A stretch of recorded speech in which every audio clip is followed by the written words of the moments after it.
Robot Shankar மதுரையில் வந்து பார்த்தீங்கன்னா சேதுபதி ஸ்கூல்னு ஒரு ஸ்கூலில் தான் படித்தார். அந்த ஸ்கூல் வந்து ரொம்ப பாப்புலரான ஸ்கூல் மதுரையில். அது ஏன் பாப்புலரான ஸ்கூல்னா, அந்த ஸ்கூலில் தான் பார்த்தீங்கன்னா பாரதியார் வந்து ஆசிரியராக வேலை பார்த்த ஒரு ஸ்கூல். அந்த ஸ்கூலு 10வது 12வது படிக்கும் போதே பார்த்தீங்கன்னா ரோபோ சங்கருக்கு வந்து ஃபிட்னஸ் மேலே ரொம்ப ஒரு ஆர்வம். அதாவது உடம்பை நல்லா வச்சுக்கணும், கட்டு மஸ்தானமாக வச்சுக்கணும், ஜம்முன்னு வச்சுக்கணும் அப்படிங்கிறது அந்த ஆசை வந்து ரோபோ சங்கருக்கு வந்திருக்கு. ஆட்டம் பாட்டம் பாடுறதெல்லாம் பண்ணுறதுக்கு நிறைய பேர் இருக்காங்க அப்படிங்கிற மாதிரி சொல்லியிருக்காரு. அப்போ ரோபோ சங்கர் சொல்கிறாரு, சார் நான் வித்தியாசமாக ஏதாவது பண்ணட்டுமா அப்படின்ற மாதிரி கேட்டிருக்காரு. வித்தியாசமாக என்ன பண்ணுவீங்க அப்படிங்கிறது அவர் வந்து திருப்பி ரோபோ சங்கர்கிட்டே கேட்டிருக்காரு. நான் வந்து உடம்பெல்லாம் பெயிண்ட் அடிச்சுட்டு ரோபோ ஒன்று சொல்லுவாங்கள்ல, அந்த மாதிரி வந்து நான் வந்து டான்ஸ் ஆடட்டுமா, அந்த மாதிரி நான் ஸ்டெப்ஸ் எல்லாம் போடட்டுமா அப்படின்னு கேட்டிருக்காரு. இதெல்லாம் நடக்குமா அப்படின்னு கேட்டுக்காரு. நான் பண்ணுறேன் சார் அப்படின்ட்டு இருக்காரு. அப்போ வந்து இந்த அலுமினிய பெயிண்ட்னு சொல்லுவாங்க, அதாவது வந்து சில்வர் கலரில் இருக்கும். அந்த பெயிண்ட்டை வந்து தலையிலேருந்து கால் வரைக்கும் ரோபோ சங்கர் அடிச்சுப்பார். ரோபோ சங்கர் தொடர்ந்து பார்த்தீங்கன்னா மதுக்கு அடிமையாயிட்டார். நிறைய வந்து குடிப்பழக்கம் வந்து அவருக்கு வந்துருச்சு. ஒரு 2 வருஷத்துக்கு முன்னாடியே பார்த்தீங்கன்னா கடுமையான குடியினால் பாதிக்கப்பட்டு மஞ்சக்காமாலை நோய் வந்து, இந்த மஞ்சக்காமாலை நோய் இருக்கும் போதே மறுபடியும் குடிச்சு ஒரு ஆபத்தான ஒரு அபாயகரமான கட்டத்துக்கு ரோபோ சங்கர் போயிட்டாரு. அவருடைய மனைவி கூட ஒரு பேட்டியில் சொல்லியிருப்பாங்க, அதாவது பெட்ல படுத்திருப்பாரு, ஆனால் உயிரோடு இருக்காரானே தெரியாது, அந்த அளவுக்கு வந்து சலனம் இல்லாமல் படுத்திருப்பாரு. என்னதான் ரோபோ சங்கரை வந்து அதுலேருந்து காப்பாற்றி கொண்டு வந்தால் கூட அடுத்தடுத்து வந்து கொஞ்ச நாள் மட்டுமே அதை மது பயன்படுத்தாமல் இருந்தார். அதுக்கப்புறம் மறுபடியும் பார்த்தீங்கன்னா பழையபடி குடிக்க ஆரம்பிச்சார். பழையபடி குடிக்க ஆரம்பிச்சு தான் இப்போ ஆபத்தாக போச்சு. கலக்கப் போவது யார் அப்படிங்கிற ஒரு ஷோ, அந்த ஷோ வந்து நடத்துறதுக்கு ஆட்களை வந்து தேர்ந்தெடுக்கிறாங்க. அந்த அறிவிப்பு கொடுத்துருக்காங்க. ரோபோ சங்கரும் போய் அதில் கலந்துக்கிறாரு. கிட்டத்தட்ட பார்த்தீங்கன்னா அன்னைக்கு இன்டர்வியூக்கு 8000 பேர் வந்துருக்கு. ரோபோ சங்கர் இந்த இன்டர்வியூ போய் பார்த்துட்டு, என்னடா இப்படி கூட்டம் நிற்குது, திடீர்னு 8000 பேர் நிற்கிறாங்க, இதுக்கு நடுவில் நம்ம எங்கே செலக்ட் பண்ண போகிறாங்க, போயிடலாமா அப்படின்னு யோசிச்சிருக்காரு. இளையராஜா அவர்களுக்கு ஒரு பாராட்டு விழா தமிழ்நாடு அரசு சார்பாக நடந்துச்சு இல்லையா, அந்த பாராட்டு விழாவுக்கு வந்து ரோபோ சங்கர் போய் ரஜினி, இளையராஜா, கமலஹாசன், நம்ம முதலமைச்சர் எல்லாத்துட்டையுமே காலில் விழுந்து ஆசீர்வாதம் வாங்கியிருக்காரு. எல்லார் மேலுமே ரொம்ப அன்பாகவும் பற்றாவும் பாசமாக இருந்திருக்காரு. இந்த முக்கியமான ஒரு விஷயம் என்னன்னா, வணக்கம், நான் பத்திரிகையாளர் தயாரிப்பாளர் ஆஸ்கார் மூவிஸ் பாலாஜி பிரபு. காந்தம் மீடியாவில் நான் தொடர்ந்து பேசி வருகிறேன். சினிமா மற்றும் சமூக சார்ந்த பல வீடியோக்களை நான் தொடர்ந்து பேசி வருகிறேன். என்னை பின்தொடர்ந்து என்னுடைய வீடியோக்களை தயவு கூர்ந்து பார்க்கவும், காந்தம் மீடியாவுக்கு தயவு செய்து சப்ஸ்கிரைப் செய்யவும். காந்தம் மீடியா வியூவர்ஸ்க்கு வணக்கம், நான் உங்கள் விஜயாஸ்மின். இன்னைக்கு நம்மளோட கெஸ்ட் சினிமா விமர்சகர் மற்றும் ஆஸ்கார் மூவிஸ் ப்ரொடியூசர் பாலாஜி பிரபு சார் அவர்கள் தான். வணக்கம் சார். வணக்கம். எப்படி சார் இருக்கீங்க? நல்லா இருக்கு சார். யாரும் எதிர்பாராத விதமா ரோபோ சங்கர் அவர்கள் வந்து இறந்திருக்காரு. அவர் எப்படி இறந்தாரு அப்படின்றதே இன்னி வரைக்குமே ஒரு கேள்விக்குறியா தான் இருக்கு. ஒரு பக்கம் நோயாளியா, இன்னொரு பக்கம் குடியாளியான்னு சொல்லிட்டு அதுவே ஒரு பெரிய பேச்சா போயிட்டு இருக்கு. இந்த நிலையில வந்து அவர் ஏதோ அந்த அலுமினியம் அவர் ரோபோ கெட்டப்காக ஒரு விஷயம் பண்ணாரு, அதன் மூலியமா தான் அவருக்கு மஞ்சா காமாலை வந்துச்சு அப்படின்னு சொல்லப்படுது. அது எந்த அளவுக்கு சார் உண்மை? அது 100% உண்மை. அதாவது பார்த்தீங்கன்னா ரோபோ சங்கர் வந்து மதுரை பூர்வீகமாக கொண்டவர். ரோபோ சங்கரோட அப்பா பார்த்தீங்கன்னா சிங்கப்பூர் சிட்டிசன். அவர் கிட்டத்தட்ட பார்த்தீங்கன்னா ரோபோ சங்கர் 6 வருஷம் இருக்கும்போதே பார்த்தீங்கன்னா சிங்கப்பூரில் செட்டில் ஆகிட்டாரு. அதுவும் இல்லாமல் அவர் சின்ன வயசுலேயே இறந்து போயிட்டாருன்னு நினைக்கிறேன். ரோபோ சங்கருக்கு 4 அண்ணன் தம்பிங்க. அதில் வந்து 2 பேர் வந்து ஆல்ரெடி இறந்துட்டாங்க. இப்போ ரோபோ சங்கரோட அண்ணனும் ரோபோ சங்கரும் மட்டும்தான் இப்போ இருந்துட்டு இருந்தாங்க. ஸோ ரோபோ சங்கருடைய அண்ணன் தான் கிட்டத்தட்ட பார்த்தீங்கன்னா ரோபோ சங்கரை ஒரு எப்படி சொல்கிறது, ஒரு அப்பா மாதிரி இருந்து வளர்த்தாரு. இதுக்கு நம்ம உதாரணம் சொல்லணும் அப்படின்னா, ரஜினியோட அண்ணன் தானே ரஜினியை வளர்த்தாரு. அந்த மாதிரி வந்து ரோபோ சங்கரோடைய அண்ணன் தான் பார்த்தீங்கன்னா ரோபோ சங்கரை வந்து ஒவ்வொரு ஸ்டேஜும் வளர்த்து இன்றைக்கி இவ்வளோ பெரிய ஆளாக்கி விட்டார். ஸோ இந்த சூழ்நிலையில் பார்த்தீங்கன்னா ரோபோ சங்கர் மதுரையில் வந்து பார்த்தீங்கன்னா சேதுபதி ஸ்கூல்னு ஒரு ஸ்கூலில் தான் படித்தார். அந்த ஸ்கூல் வந்து ரொம்ப பாப்புலரான ஸ்கூல் மதுரையில். அது ஏன் பாப்புலரான ஸ்கூல்னா, அந்த ஸ்கூலில் தான் பார்த்தீங்கன்னா பாரதியார் வந்து ஆசிரியராக வேலை பார்த்த ஒரு ஸ்கூல் அந்த ஸ்கூலு. ஸோ அந்த ஸ்கூலில் தான் வந்து ரோபோ சங்கர் படித்தார். 10வது 12வது படிக்கும் போதே பார்த்தீங்கன்னா ரோபோ சங்கருக்கு வந்து ஃபிட்னஸ் மேலே ரொம்ப ஒரு ஆர்வம். அதாவது உடம்பை நல்லா வச்சுக்கணும், கட்டு மஸ்தானமாக வச்சுக்கணும், ஜம்முன்னு வச்சுக்கணும் அப்படிங்கிறது அந்த ஆசை வந்து ரோபோ சங்கருக்கு வந்திருக்கு. ஸோ இப்போ மாதிரி அப்போல்லாம் வந்து ஜிம்மெல்லாம் கிடையாது. இப்போ வந்து நிறைய ட்ரெட்மில், இன்னும் நிறைய ஸ்பெசிலிட்டிஸோட ஏசி ஜிம்மெல்லாம் நிறைய இடங்களில் வந்துருச்சு. எல்லா இடங்களையும் ஜிம்மு தான். இப்போ தெருவுக்கு போனீங்கன்னா 4 ஜிம் இருக்குங்கிற அளவுக்கு வந்து வந்துருச்சு. ஆனால் அந்த காலகட்டங்களில் அப்போ அதெல்லாம் கிடையாது. ஆக்சுவலி அந்த மாதிரி ஜிம்முன்ற ஒரு சிஸ்டமே அப்போ வந்து பெருசாக இல்லை. பெரிய பணக்காரவங்க மட்டும் 1-2 5 ஸ்டார் ஹோட்டல்ஸில் இருக்கிற இடங்களுக்கு போவாங்களே தவிர சாமானிய மக்கள் பயன்படுத்தக்கூடிய இருக்கக்கூடிய விஷயமா ஜிம் அன்னைக்கு வந்து இல்லை. ஸோ இப்படி இருக்கிற காலகட்டத்தில் தான் பார்த்தீங்கன்னா மதுரையில் வந்து ஐஎன்ஆர் ஜிம் அப்படின்னு வந்து ஒருத்தர் நடத்தியிருந்தார், ஒரு பெரியவர் நடத்திட்டு இருந்தார். அந்த ஜிம் எப்படி இருக்கும் அப்படின்னா ஒரு எப்படி சொல்கிறது, ஓப்பனான ஒரு திடலில் தான் அந்த ஜிம்மை வந்து டெய்லி மாலை நடத்துவார். அதில் வேலை என்ன, ஜிம்மில் போய் என்ன எக்ஸசைஸ் அப்படின்னு பார்த்தீங்களா, அந்த பெரிய பெரிய கல் இருக்குது பார்த்தீங்களா, அதை வந்து இப்படி மேலேயும் கீழேயும் தூக்குறது, அதுக்கப்புறம் மம்புட்டி வச்சு வெட்டுறது, கடப்பாறை வச்சு குத்துறது, இந்த மாதிரியான எக்ஸசைஸ் தான் அந்த ஜிம்மில் வந்து சொல்லிக் கொடுப்பார் அந்த வாத்தியார். ஸோ அப்படி சொல்லிக் கொடுக்குற விஷயங்கள்லாம் பார்த்தீங்கன்னா ரொம்ப கவனமாக அதை வந்து எப்படியாவது உடம்பை நல்லா பில்டு பண்ணணும் அப்படிங்கிறதுக்காண்டி ரோபோ சங்கர் கடுமையாக உழைச்சி அதெல்லாம் கற்றுக்கிட்டாரு. அடுத்து பார்த்தீங்கன்னா ஒரு பாடி பில்டர் அப்படிங்கிற ஒருத்தர் வந்து எப்படி வந்து உடம்பை வந்து வச்சுப்பாங்களோ அந்த மாதிரி ரோபோ சங்கர் வந்து உடம்பை வந்து மாத்துறாரு. அதாவது வந்து ஒரு 17-18 வயசில் வாலிபமாக இருக்கிற வயசில் உடம்பு வந்து முறுக்கேற்றி மாத்துறாரு. அதுவும் இல்லாமல் பார்த்தீங்கன்னா அதாவது மிஸ்டர் மதுரை ஆணழகன் போட்டி இருக்குல்ல, அந்த ஆணழகன் போட்டியில் வந்து ரோபோ சங்கர் வெற்றி பெற்று அந்த மிஸ்டர் மதுரைங்கிற வந்து அவார்டு அன்னைக்கே வாங்கினார். அது இல்லாமல் இந்தியா பூரா பார்த்தீங்கன்னா பஞ்சாப்லேருந்து பல இடங்களுக்கு ரோபோ சங்கர் பல ஆணழகன் போட்டியில் வந்து கலந்துருக்காரு. பல இடங்களில் வந்து ரோபோ சங்கர் வந்து அந்த ஆணழகன் போட்டியில் வெற்றி பெற்று அந்த அவார்டை வாங்கியிருக்காரு. மிஸ்டர் பஞ்சாப் கூட ஒரு காலத்தில் வந்து ரோபோ சங்கர் வந்து அந்த அவார்டை வாங்கியிருக்காரு, மிஸ்டர் பஞ்சாப் கூட. ஸோ இப்படி இருக்கிற ரோபோ சங்கருக்கு வந்து கலை ஆர்வம் வந்து ஜாஸ்தியாக இருக்குது. எப்படியாவது வந்து நம்ம சினிமாவில் வரணும், எப்படியாவது வந்து நம்ம மேடையில் நடிக்க ஆரம்பிக்கணும் அப்படின்னு நிறைய ஆசைகள் அவருக்கு இருந்துச்சு. அந்த நேரத்தில் மதுரையில் பார்த்தீங்கன்னா அபிநயா கலைக்குழு அப்படின்னு ஒரு ட்ராமா ட்ரூப் வந்து ரொம்ப பிரபலமாக இருந்துச்சு அந்த காலகட்டங்களில். ஸோ அந்த கலைக்குழுக்கு ரோபோ சங்கர் போய் அங்கே வந்து அந்த கலைக்குழுல வாய்ப்பு கேட்டிருக்காரு. அப்போ அந்த கலைக்குழு நடத்துறவர் சொல்லியிருக்காரு, தம்பி இந்த மாதிரி வந்து நிறைய பேர் இருக்காங்க, ஆட்டம் பாட்டம் பாடுறதெல்லாம் பண்ணுறதுக்கு நிறைய பேர் இருக்காங்க அப்படிங்கிற மாதிரி சொல்லியிருக்காரு. அப்போ ரோபோ சங்கர் சொல்கிறாரு, சார் நான் வித்தியாசமாக ஏதாவது பண்ணட்டுமா அப்படின்ற மாதிரி கேட்டிருக்காரு. ஸோ வித்தியாசமாக என்ன பண்ணுவீங்க அப்படிங்கிறது அவர் வந்து திருப்பி ரோபோ சங்கர்கிட்டே கேட்டிருக்காரு. நான் வந்து உடம்பெல்லாம் பெயிண்ட் அடிச்சுட்டு ரோபோ ஒன்று சொல்லுவாங்கள்ல அந்த மாதிரி வந்து நான் வந்து டான்ஸ் ஆடட்டுமா, அந்த மாதிரி நான் ஸ்டெப்ஸ் எல்லாம் போடட்டுமா அப்படின்னு கேட்டிருக்காரு. இதெல்லாம் நடக்குமா அப்படின்னு கேட்டுக்காரு. நான் பண்ணுறேன் சார் அப்படின்ட்டு இருக்காரு. அப்போ வந்து இந்த அலுமினிய பெயிண்ட்னு சொல்லுவாங்க, அதாவது வந்து சில்வர் கலரில் இருக்கும்.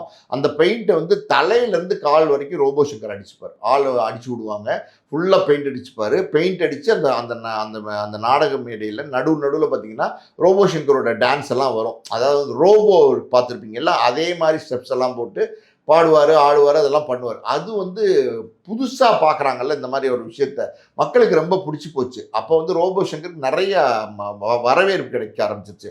நிறைய மேடைகளில் போய் இதே மாதிரி ரோபோ வேடம் போடும்போது நிறைய பேர் வந்து பார்த்திங்கன்னா ரோபோ சங்கரை பார்க்க ஆரம்பிச்சாங்க. யாரா அது ரோபோ மாதிரி ஒருத்தர் வந்து பண்ணுறாரு அப்படின்னு சொல்லிட்டு ரோபோ அப்படிங்கிறது சேர்ந்து ரோபோ சங்கராக மாறிடுச்சு. அது வரைக்கும் சங்கர்னு இருந்த பேர் ரோபோ சங்கராக மாறிடுச்சு. அப்போ பிரபலமானவர். கிட்டத்தட்ட இந்த பெயிண்ட் அடித்து பண்ணுறாங்க இல்லையா, அது வந்து சாதாரணமான விஷயம் கிடையாது. இந்த மாதிரி நாடகங்கள்லாம் எப்போ போடுவாங்கன்னா சாயந்தரமாக ஒரு 7-8 மணிக்கு தான் இந்த மாதிரி நாடகங்கள்லாம் கிராமத்தில் தொடங்குவாங்க மேடை போட்டு. அது முடிகிறதுக்கு இப்போ நைட்டு 1-2-2:30 மணி கூட ஆகும் சில நேரங்களில். அதுக்கப்புறம் வந்து வீட்டுக்கு வந்து அந்த பெயிண்ட்டு அடித்தாங்கல்ல, அதை அழிக்கிறது சாதாரண விஷயம் கிடையாது. அதை வந்து பயங்கரமாக போட்டு இந்த கிரோசன்னு சொல்லுவாங்க, கிருஷ்ணாயில்னு சொல்லுவாங்க, அதெல்லாம் வாங்கி போட்டு அதை ரப் பண்ணி அதுக்கப்புறம் வேறு ஏதோ கெமிக்கல்லாம் போட்டு அப்புறம் அழித்து அதுக்கப்புறம் குளித்து நீங்கள் வெளியில் வந்தால் கூட உங்களுக்கு அந்த பெயிண்ட் வாடை உங்கள்கிட்ட வந்து போகவே போகாது. சாப்பிட்றாங்கல்ல, அப்போ சாப்பிடும்போது கூட பார்த்தீங்கன்னா அந்த பெயிண்ட் வாடை தான் இருக்கும். ஸோ இதே மாதிரி கிட்டத்தட்ட பார்த்தீங்கன்னா ரோபோ சங்கர் வந்து 1000 தடவை வந்து அந்த பெயிண்ட் அடிச்சுட்டு வேடம் போட்டிருக்காரு, ரோபோ மாதிரி நடிச்சிருக்காரு அந்த காலகட்டங்களில். ஸோ இன்னைக்கு வந்து ரோபோ சங்கருடைய உடல் பாதித்ததுக்கு இந்த பெயிண்ட் அடித்து அந்த காலத்தில் 1000 தடவை நடித்தார்ல, அது கூட ஒரு காரணமாக இருக்குமோ அப்படிங்கிறாங்க. காரணம் என்னென்னா கெமிக்கல். உங்களுக்கு வந்து எதுவும் பெயிண்ட்னாலும் ஒரு கெமிக்கல் தானே, அது வந்து உடம்புக்குள்ளே உங்களுக்கு டெய்லி இறங்கிட்டே இருக்கும்போது அது உள்ளுக்குள்ளே இருக்கிற உறுப்புகள், அதாவது வந்து கிட்னி, லிவரு, ஹார்ட் எல்லாத்தையும் போய் பாதிச்சிருக்கும். அதனால தான் பார்த்தீங்கன்னா சின்ன வயசாக அன்றைக்கி இருக்கும்போது எந்த பாதிப்பும் இல்லை, இன்றைக்கி வயசாக அந்த பாதிப்புகள்லாம் வெளியில் தெரிய ஆரம்பிக்குது அப்படின்னு சொல்கிறாங்க. இது வந்து இந்த இடத்துல நம்ம ஒரு உதாரணம் சொல்லலாம். எப்படின்னா கருப்பு சுப்பையான்னு ஒரு நடிகர் இருந்தார், சின்ன காமெடி நடிகர், நல்ல நடிகர். அந்த நடிகர் வந்து சின்ன காமெடி வேடங்கள்ல நடிச்சிட்டு இருப்பாரு. பெரிய மருதுன்னு ஒரு படம், விஜயகாந்த் படம். அந்த படத்தில் பார்த்தீங்கன்னா செந்தில் கவுண்டமணி 2 பேரும் பார்த்தீங்கன்னா இந்த ஈயம் பூசுவாங்க கிராமத்தில். அப்போ வந்து அதாவது பாத்திரங்கள்லாம் ஈயம் பூசுகிற அந்த இதெல்லாம் எடுத்துக்கிட்டு அவங்க வந்து ரோடாக கத்திக்கிட்டே போவாங்க. ஈயம் பூசுறது அப்படின்னு சொல்லுவாங்க. அந்த மாதிரி சொல்லிகிட்டே போகும்போது பார்த்தீங்கன்னா ஒரு வீட்டிலேருந்து இந்த கருப்பு சுப்பையை வந்து ஒரு தேக்ஸாவை கொண்டு வந்து இது கொஞ்சம் ஈயம் பூசி கொடுங்க அப்படின்னு கேட்பார். அப்போ கவுண்டமணி சொல்லுவாரியா, இதெல்லாம் ஒரு பாத்திரம் இத்தினூண்ட கொண்டு வந்து ஈயம்புச்சுமா உனக்கு போயா இது ஒரு வியாபாரமா அப்படின்னு தட்டி விடுவார். இந்த கருப்பு சுப்பையா என்ன பண்ணுவாருன்னா அதை எடுத்துட்டு மறுபடியும் வந்து இதுக்கு நீங்க ஈயம் பூசுங்க, என்கிட்ட இன்னும் 10-12 அண்டா இருக்கு அப்படின்னு. டேய் அப்படியாடா, அவ்வளோ வருமானம் கிடைக்க போகுதுடா, டேய் போடுறா அப்படின்னு சொல்லிட்டு அந்த பாத்திரத்துக்கு ஈயம் பூசி கொடுப்பாங்க, செந்திலும் கவுண்டமணியும் சேர்த்து. சரி கொண்டாவும் அண்டா அப்படின்னு சொல்லுவார் கவுண்டமணி. அதுக்கு அவர் அந்த கருப்பு சுப்பையா சொல்லுவார், அண்டாலாம் அடமானத்தில் இருக்கு அப்படின்னு. டேய் உன்னை கொன்று வேண்டாம், நான் என்னை ஏமாற்றி ஒரு குட்டி பாத்திரத்துக்கு ஈயம் பூச வச்சு அண்டாலாம் வந்து அடமானத்தில் இருக்கான்னு சொல்லிட்டு உன்னை என்ன பண்ணுற பாடுறா அப்படின்னு சொல்லிட்டு அந்த கருப்பு சுப்பையாவை இழுத்து வச்சு உடம்பெல்லாம் ஈயம் பூசி விட்டுருவார். அதான் அந்த இந்த கோல்டு அந்த இந்த சில்வர் பெயிண்ட் அடிச்சு விட்ருவாங்க. அவர் பார்த்தீங்கன்னா அன்றைக்கி ஒரு 200 ரூபாயோ 250 ரூபா கொடுத்துருக்காங்க. பாவம் நடிக்க வந்த ஒரு நடிகர் ஏதோ ஒரு இன்னைக்கு இது இந்த கேரக்டரில் நடித்தா ஒரு 200-250 ரூபா கிடைக்குங்கிறதுக்காண்டி கஷ்டத்தில் வந்து நடிக்க வந்த நடிகர் அவருக்கு வந்து ஃபுல்லாக பெயிண்ட் அடித்து விட்டு அந்த கேரக்டருக்காண்டி வேணும்டி யாரும் செய்யலை, கேரக்டருக்காண்டி பெயிண்ட் அடித்து விட்டு அவர் பார்த்தீங்கன்னா அந்த படத்தில் நடித்து முடித்து ஒரு 15-20 நாள்லேயே பார்த்தீங்கன்னா அவருக்கு வந்து உடம்பெல்லாம் முடியாமல் இருந்துச்சு. ஏன் என்னாச்சு, ஏன் நல்லா இருந்தவர் என்ன உடம்பு முடியாமல், அப்போவே அவருக்கு 65 வயசு இருக்கும் அப்படின்னு டாக்டர்கிட்ட போய் கேட்டிருக்காங்க. டாக்டர் வந்து அந்த கருப்பு சுப்பையா பார்த்துட்டு என்னதான் பண்ணீங்க, ஏன் திடீர்னு இப்படி உங்களுக்கு உடம்பு இல்லைன்னு கேட்கும்போது அவர் சொல்லிக்க உடம்பெல்லாம் பெயிண்ட் அடிச்சுட்டாங்க அப்படின்னு. அப்போ அவர் சொல்லியிருக்கார் டாக்டர், ஐயோ அப்படிலாம் பண்ணவே கூடாது. அதாவது நம்மளுடைய உடம்புல இந்த வேர்வை நாணம்னு சொல்லுவாங்க, குட்டி குட்டி குட்டியாக ஓட்டைகள் இருக்கும், நம்ம கண்ணுக்கு தெரியாது. அதுலேருந்து அந்த வேர்வை வெளியேறும், அப்போ தான் வந்து அந்த உடம்பு நல்லாயிருக்கும். ஸோ இவர் பெயிண்ட் அடித்தார்ல, அப்போ போய் அந்த சின்ன ஓட்டைகள் அந்த வேர்வை நாணங்கள்ல எல்லாம் பார்த்தீங்கன்னா பெயிண்ட் அடைச்சிச்சு, அதை எடுக்கவே முடியல, அதை ஒன்றுமே பண்ண முடியல, டாக்டராலே ஒன்றும் பண்ண முடியல. அந்த கருப்பு சுப்பையா ஒரு 15 நாள்லேயே செத்து போயிட்டார் அந்த கேரக்டர் நடித்ததுக்கப்புறம். ஸோ அதுதான் அந்த காரணமாக இருந்துச்சு. ஸோ அந்த நேரத்தில் அது பெருசாக பேசப்பட்டது சினிமா வட்டாரத்தில். என்ன சொன்னாங்கன்னா, ஐயோ பாவம் இந்த மாதிரி வந்து ஒரு கேரக்டர் நடிச்சு செத்து போயிட்டாருன்னு பேசப்பட்டது. இதெல்லாம் வந்து எப்படி சொல்லுது, தெரியாமல் அறியாமல் இந்த மாதிரி விஷயங்கள்லாம் பண்ணாங்க ஒரு காலத்தில். இப்போ நீங்கள் யாராவது கொண்டு வந்து பெயிண்ட் அடிக்கணும் உடம்பு ஃபுல்லானா யாருமே ஒத்துக்க மாட்டாங்க, ஏன்னா எல்லாருமே வந்து ஜாக்கிரதை ஆகிட்டாங்க. அதே மாதிரி பார்த்தீங்கன்னா இப்படி காட்சி அமைப்புகளே இப்படிலாம் பண்ணுறதில்ல. இயக்குநர்கள் கதை எழுதுகிறவங்களே பார்த்தீங்கன்னா இப்படி காட்சியெல்லாம் வேண்டாம், ரிஸ்க்கு, உயிருக்கு ஆபத்துன்னு வந்து அவாய்ட் பண்ணிடுறாங்க. இதெல்லாம் பல வருஷங்களுக்கு முன்னாடி கிட்டத்தட்ட 1000 மேடைகளில் வந்து ரோபோ சங்கர் ஏறி பண்ணியிருக்காருன்னும் போது அந்த எப்படி சொல்கிறது, அந்த கெமிக்கல் எஃபெக்ட்னு சொல்லுவாங்கல்ல, அது நிச்சயமாக இருக்கிறதுக்கான வாய்ப்பு இருக்குது. நீங்கள் இப்போ ஒரு கெமிக்கல் ஃபேக்ட்ரியில் போகும்போது நீங்கள் போய் பார்த்தீங்கன்னா தெரியும், ஃபுல்லாக முகத்தெல்லாம் மூடி மூக்கெல்லாம் மூடி வந்து க்ளவுஸ் போட்டு தான் உள்ளே போய் அந்த வேலையை பார்ப்பாங்க. காரணம் என்ன, அந்த நச்சுத்தன்மை உள்ள கெமிக்கலை வந்து டெய்லி சுவாசிச்சிங்கன்னா உங்களுக்கு வந்து எப்படி சொல்கிறது, நுரையீரல்லேருந்து உடல் உறுப்புகள் எல்லாமே பாதிப்படுறதுக்கான வாய்ப்பு இருக்குது. அதனால் பக்காவாக வந்து கவர் பண்ணி தான் உள்ளே போவாங்க. ஸோ இது வந்து பல நேரங்களில் வந்து ஒரு இந்த மாதிரி கெமிக்கல் பண்ணும்போது நம்ம ரிஸ்க் இல்லாமல் ஆபத்து இல்லாமல் நம்மளை பார்த்துக்கணும். இன்னொரு உதாரணம் வந்து நம்ம சொல்லலாம், நடிகை மீனா இருக்காங்கல்ல, அவங்களோட கணவர் பார்த்தீங்களா, ஒரு புறா அந்த ரெக்கை அந்த ஸ்மெல்லு இதுலேயே வந்து இறந்து போயிட்டதாக சொன்னாங்க, அலர்ஜி வந்து கேள்விப்பட்டீங்களா? ஸோ அதெல்லாம் வந்து இந்த மாதிரி சிலதெல்லாம் இருக்குது. ஸோ அந்த மாதிரி ரோபோ சங்கரை இது பாதிச்சிருக்கிறதுக்கு வாய்ப்பு இருக்குது. இப்போ ரோபோ சங்கர் அவர்கள் இறந்துட்டாரு. இதுக்கு முன்னாடி அவர் கொடுத்த வீடியோஸ்லலாம் பார்த்தீங்கன்னா, நான் ஏற்கனவே இது போல நிறைய வாட்டி செத்து பொழைச்சி வந்திருக்கேன் அப்படின்னு நிறைய வீடியோஸ்ல சொல்லியிருக்காரு. அப்போ அவர் அந்த காலத்துலேருந்து இதை வந்து தாக்கு பிடிச்சிட்டு தான் வந்திருக்காரா இந்த ஒரு விஷயம்? இது வந்து ப்ரூவ் பண்ணப்பட்ட விஷயம் கிடையாது. ஆனால் ஒரு 1000 மேடைகளில் இந்த மாதிரி வந்து பண்ணியிருக்கிறாரு, வேஷம் போட்டுக்காரனும் போது இது பாதிப்பை உண்டாக்குறதுக்கு வாய்ப்புகள் தான் இருக்குது. புரியுது உங்களுக்கு? ஒரு வேளை வாய்ப்பு இருந்திருக்கலாம், ஓகேவா? அது ஒரு பக்கம். இன்னொரு பக்கம் பார்த்தீங்கன்னா ரோபோ சங்கர் தொடர்ந்து பார்த்தீங்கன்னா மதுக்கு அடிமையாயிட்டார். நிறைய வந்து குடிப்பழக்கம் வந்து அவருக்கு வந்துருச்சு. ஒரு 2 வருஷத்துக்கு முன்னாடியே பார்த்தீங்கன்னா கடுமையான குடியினால் பாதிக்கப்பட்டு மஞ்சக்காமாலை நோய் வந்து அந்த மஞ்சக்காமாலை நோய் இருக்கும்போதே மறுபடியும் குடித்து ஒரு ஆபத்தான ஒரு அபாயகரமான கட்டத்துக்கு ரோபோ சங்கர் போயிட்டாரு. அவருடைய மனைவி கூட ஒரு பேட்டியில் சொல்லியிருப்பாங்க, அதாவது பெட்டில் படுத்திருப்பாரு, ஆனால் உயிரோடு இருக்காரானே தெரியாது, அந்தளவுக்கு வந்து சலனம் இல்லாமல் படுத்திருப்பாரு அப்படின்னு சொல்லியிருந்தாங்க ஒரு பேட்டியில். அந்த அளவுக்கு வந்து ஆபத்தான ஒரு கட்டத்துக்கு போய் அதுக்கப்புறம் பார்த்தீங்கன்னா மருத்துவம்லாம் கொடுத்து நக்கீரன் கோபால் இருக்கார்ல, அவருக்கு தெரிஞ்ச ஒரு டாக்டர் இருக்கார், அவர் வந்து இந்த மாதிரி வந்து லிவர் ஃபெயிலியர், லிவரில் கல்லீரலில் பாதிப்பு உள்ள நோயாளிகளை வந்து குணப்படுத்துகிற ஸ்பெஷலிஸ்ட்டு, அவர்கிட்ட அனுப்பிச்சு அவர் மூலமாக இதை குணப்படுத்தி ரோபோ சங்கரை காப்பாற்றி கொண்டு வந்தாங்க.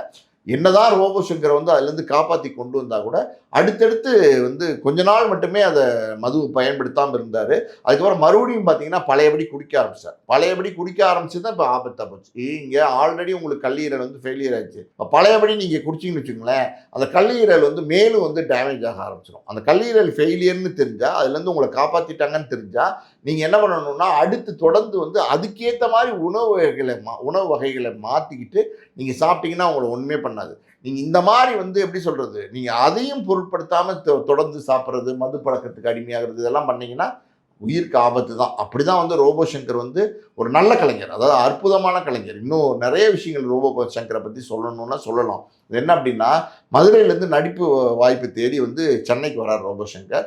அப்போ தான் பார்த்தீங்கன்னா விஜய் டிவி வந்து பிரபலமாகுது. விஜய் டிவியில் வந்து நிறைய ஷோஸ்லாம் பண்ணுறாங்க. டிவி ஷோஸே அப்போ தான் பிரபலமாக ஆரம்பிக்குது. அப்போ வந்து கலக்கப் போவது யார் அப்படிங்கிற ஒரு ஷோ, அந்த ஷோ வந்து நடத்துறதுக்கு ஆட்களை வந்து தேர்ந்தெடுக்கிறாங்க. அந்த அறிவிப்பு கொடுத்துருக்காங்க. ரோபோ சங்கரும் போய் அதில் கலந்துக்கிறாரு. கிட்டத்தட்ட பார்த்தீங்கன்னா அன்னைக்கு இன்டர்வியூக்கு 8000 பேர் வந்திருக்காங்க. ரோபோ சங்கர் இந்த இன்டர்வியூ போய் பார்த்துட்டு, என்னடா இப்படி கூட்டம் நிற்குது, திபுன்னு 8000 பேர் நிற்கிறாங்க, இதுக்கு நடுவில் நம்ம எங்கே செலக்ட் பண்ண போகிறாங்க, போயிடலாமா அப்படின்னு யோசிச்சிருக்காரு. இருந்தாலும் வந்துட்டோம், இன்டர்வியூ அட்டன் பண்ணி பார்ப்போம், கிடைச்சா ஓகே, கிடைக்கலன்னா ஓகே அப்படின்னு சொல்லி தான் அட்டன் பண்ணியிருக்காரு. ஆனால் 60 பேர் அதில் செலக்ட் பண்ணியிருக்காங்க. அதில் வந்து ரோபோ சங்கர் செலக்ட் ஆகிட்டார். அதுக்கப்புறம் பார்த்தீங்கன்னா 8 பேர் அதில் வந்து நடிக்கிறதுக்கு தேர்ந்தெடுத்துட்டாங்க ஃபைனல் லிஸ்ட்டில். அந்த 8 பேரில் ஒரு ஆளாக ரோபோ சங்கர் செலக்ட் ஆகிட்டார். இன்னொரு ஸ்பெஷலான நியூஸ் என்ன தெரியுமா, இந்த கலக்கப் போவது யார் அந்த ப்ரோக்ராம் இருக்குல்ல, அதில் முதல்ல நடித்ததே ரோபோ சங்கர் தான் விஜய் டிவியில். அதுக்கப்புறம் சீசன் 2ல தான் சிவகார்த்திகேயன்லாம் வராரு. ஸோ அந்த ப்ரோக்ராம் வந்து இன்னைக்கு வரைக்கும் ரொம்ப இம்பார்ட்டண்ட்டான ப்ரோக்ராமு. அதுக்கப்புறம் அசத்த போவது யார், இன்னும் நிறையா டிவி ஷோஸு, மேடை நாடகங்கள், மேடையில் வந்து கூத்தாடுறது, டான்ஸ் ஆடுறது, அதாவது கிட்டத்தட்ட ரோபோ சங்கர் ஒரு 162 நாடுகளுக்கு போயிருக்கிறார் விழா. இந்த மாதிரி வந்து ஈவெண்ட் பண்ணுறதுக்காண்டி எத்தனையோ இடங்களில் போய் கலை நிகழ்ச்சி நடத்திருக்காரு. அவர் போகாத கிராமங்களே கிடையாது. அவர் பட்டி தொட்டியெல்லாம் சொல்லுவாங்கல்ல, சின்ன சின்ன கிராமங்கள், எல்லா இடத்துலையும் போய் வந்து ரோபோ சங்கர் வந்து நாடகம் போட்டிருக்காரு, கூத்து பண்ணியிருக்காரு, எல்லாமே பண்ணியிருக்காரு. ரோபோ சங்கரை பொறுத்த வரைக்கும் பார்த்தீங்கன்னா, அதாவது வந்து நிறைய பேருக்கு உதவி செய்யக்கூடிய நல்ல மனிதராக இருந்திருக்காரு. அதே நேரத்தில் பார்த்தீங்கன்னா இயல்பாகவே வந்து நகைச்சுவை அவருக்கு ரொம்ப நல்லா வரும். கேஷுவலாக பேசும்போதே பார்த்தீங்கன்னா காமெடியாக தான் பேசுவார். ரொம்ப எல்லாத்துட்டையுமே அன்பாக இருப்பார், பிரியமாக இருப்பார். ஸோ இந்த கொரோனா காலம் வந்துச்சு இல்லையா, அந்த நேரத்தில் பார்த்தீங்கன்னா நிறைய அசிஸ்டன்ட் ஆர்டிஸ்ட் எல்லாம் பணம் இல்லாமல் ரொம்ப கஷ்டப்பட்டாங்க. அந்த நேரத்தில் யாராவது ஃபோன் பண்ணி செல்ஃபோனுக்கு ரீசார்ஜ் பண்ணணும் அப்படின்னு கேட்டார் ரோபோ சங்கர்கிட்ட. யாருக்காக இருந்தாலும் வந்து என்ன ஏதுன்னே கேட்க மாட்டாராம். உடனே நம்பர் சொல்லுங்கள் அப்படின்னு சொல்லிட்டு டக்குன்னு ரீசார்ஜ் பண்ணிட்டு, ரீசார்ஜ் ஆகிடுச்சா பாருங்கள் அப்படின்னு சொல்லிட்டு ரீசார்ஜ் பண்ணி விடுவாராம். இது மாதிரி எத்தனையோ உதவிகள் வந்து ரோபோ சங்கர் செஞ்சுருக்காரு. ஒரு நல்ல மனிதர். அதாவது சொல்கிறேன்ல, வந்து ஒரு எப்படி சொல்லுது, சின்னத்திரையிலேருந்து வெள்ளித்திரைக்கு வந்து பெரிய பெரிய படங்கள்லாம் நடித்தார். ஆரம்பத்தில் 97லேருந்தே நடிக்க ஆரம்பிச்சிட்டார்.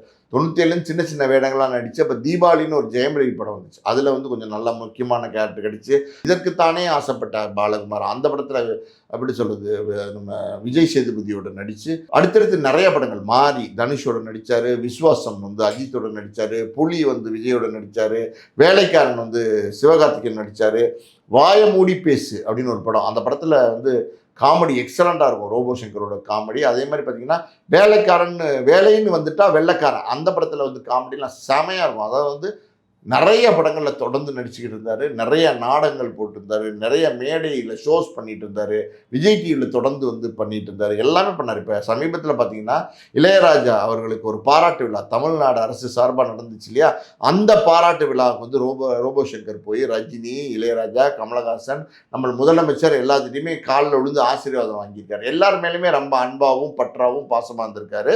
இதில் முக்கியமான ஒரு விஷயம் என்னென்னா, கமலஹாசன் மேலே வந்து தீவிரமான ஒரு ரசிகர் ரோபோ சங்கர், பயங்கர தீவிர வெறியன். ஒரு விக்கிபீடியா கமலஹாசன் பற்றி போட்டிங்கன்னா அதில் இருக்கிற தகவலுக்கு மேலே பல தகவல் வந்து ரோபோ சங்கருக்கு தெரியும். என்ன நடந்துச்சு, எப்போ எந்தெந்த தேட்டரில் படம் ஓடிச்சு, எத்தனை காட்சிகள் ஓடிச்சு, எத்தனை நாள் ஓடிச்சு இந்த படம், எல்லா புள்ளிவரங்களும் கமலஹாசன் பற்றி வச்சுருப்பார். சமீபத்தில் பார்த்தீங்கன்னா கமலஹாசனை கொஞ்சம் நாளைக்கு முன்னாடி சந்தித்து உங்கள் படத்தில் நான் நடிக்கணும் அப்படின்னு சொல்லி ரோபோ சங்கர் கேட்டுக்கார். அப்போ கமலஹாசன் வந்து நிச்சயமாக ஒரு சந்தர்ப்பம் வரும், நம்ம பண்ணுவோம் அப்படின்னு சொல்லியிருக்காரு.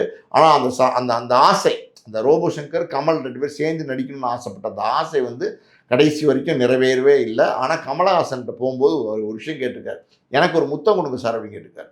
அப்போ கமல் சொல்லியிருக்காரு வாங்க அப்படின்னு சொல்லிட்டு கமல் வந்து ரோபோ சங்கர் கட்டி பிடிச்சி முத்தம் கொடுக்குற மாதிரி ஒரு சோஷியல் மீடியாவில் ஃபோட்டோஸ்லாம் இருக்கும். அது வந்து எப்படின்னா காமெடியாக நிறைய பேர் சினிமாவில் சொல்லுவாங்க. அதாவது வந்து கமல் வந்து பொதுவாக பெண்களுக்கும் நடிகைகளுக்கு மட்டும்தான் முத்தம் கொடுப்பாரு. முதல் தடவையாக கமல் ஒரு ஆணுக்கு முத்தம் கொடுத்தார் அப்படின்னா ரோபோ சங்கருக்கு தான் அப்படிங்கிற மாதிரி நகைச்சுவையாக சொல்லுவாங்க. அந்த கமல் முத்தம் கொடுத்தார் இல்லையா, அந்த ஃபோட்டோவை எடுத்து அவருடைய மோதிரத்தில் வந்து பிரிண்ட் பண்ணி கையில் எப்போவுமே போட்டிருப்பார். அந்த அளவுக்கு வந்து கமலோட ரசிகர். அவருடைய பொண்ணுடைய ரிசப்ஷனுக்கு கமல் என்னைக்கு வராரோ அன்னைக்கு ரிசப்ஷன் வச்சிருக்கேன்னு ரிசப்ஷன் வச்சாரு. அவருடைய பேரனுக்கு வந்து பேர் வந்து கமல் தான் வச்சாரு. இப்போ ஒரு வர ஞாயிற்றுக்கிழமை பார்த்தீங்கன்னா உஸ்லம்பட்டி பக்கத்தில் மூணுசாமின்னு சொல்லுவாங்க அந்த குலதெய்வம். அங்கே வந்து பார்த்தீங்கன்னா எப்படி சொல்கிறது, அந்த பேரனுக்கு ரோபோசங்கரோட பேரனுக்கு மொட்டை போட்டு காது குத்துற விழா. அது வந்து பத்திரிக்கை கொடுத்துருக்காங்க, ஊரெல்லாம் பத்திரிக்கை கொடுத்துருக்காங்க. ஸோ இந்த மாதிரி ஒரு சூழ்நிலையில் வீட்டில் ஒரு விழா இருக்குது, 2 நாளில் பார்த்தீங்கன்னா ஒரு விழா இருக்கிற சூழ்நிலையில் திடீர்னு பார்த்தீங்கன்னா ரோபோ சங்கர் வந்து மயங்கி விழுந்து இறந்துட்டார். ரோபோ சங்கர் அப்படின்னாலே பார்த்தீங்கன்னா தமிழ் திரையுலகத்தில் வந்து அவருக்கு தனியான ஒரு மரியாதை, பாசம் எல்லாருமே வந்து காட்டுவாங்க. அது காரணம் என்னென்னா ரோபோ சங்கர் அந்த அளவுக்கு வந்து எல்லாருக்கிட்டையும் அன்பாகவும் பாசமாகவும் மரியாதையாகவும் பழகினார். மறைந்த நடிகர் ரோபோ சங்கர் அவர்களை பற்றி நிறைய விஷயங்கள் பகிர்ந்ததுக்கு நன்றி சார். நன்றி.